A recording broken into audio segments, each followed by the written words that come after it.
Most enterprises that I work with are spending millions of dollars on tools, on the cloud itself, on headcount for their platforms and their platform teams. But very few are spending anything on actually training them. And here's the uncomfortable truth. The hidden cost of not training your platform team is actually way higher than any training budget you think you might be saving.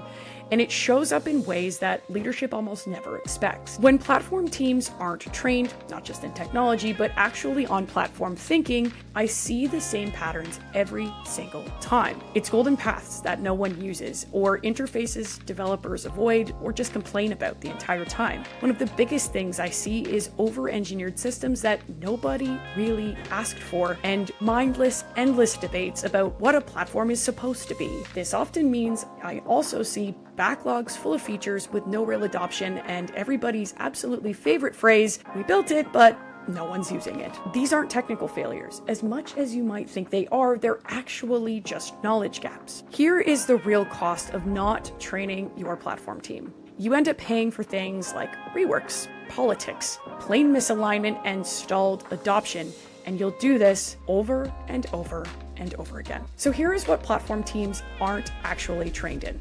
They aren't trained in product thinking, developer experience, or just developer day-to-day. They're not trained in stakeholder management or internal storytelling. Change management is also an area of knowledge gap in a lot of these teams, as well as just the fundamentals of measuring metrics and outcomes. People are building platforms that are technically very impressive, but practically irrelevant. And the organization is going to pay for those mistakes. They tend to pay for it in the form of lost engineering hours, or developers that bypass the platform entirely and bring up the problems that come with things like shadow IT. You'll end up with slower delivery cycles at the end because you've never really solved this problem, and this leads to failed return on investment conversations and leadership losing trust. Most platform teams aren't failing because they don't know Kubernetes, for example. They're actually failing because they weren't trained in how to make a platform succeed inside of an enterprise to begin with.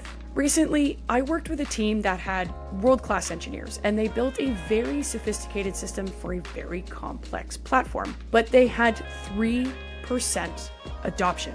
And it wasn't because the tech was bad or the tool choices were horrible.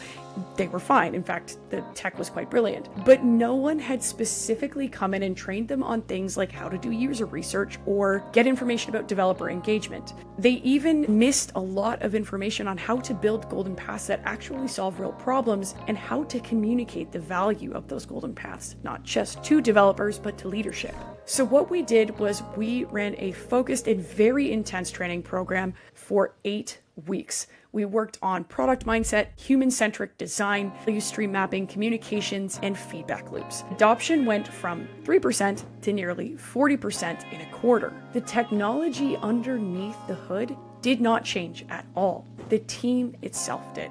Training isn't a luxury, it's infrastructure, and the hidden cost of skipping it is paid for installed transformations, really frustrated developers, and platforms that never find their feet. If you are investing in cloud, in tools, in automation, but you're not investing in your people and their learning, you are behind the curve.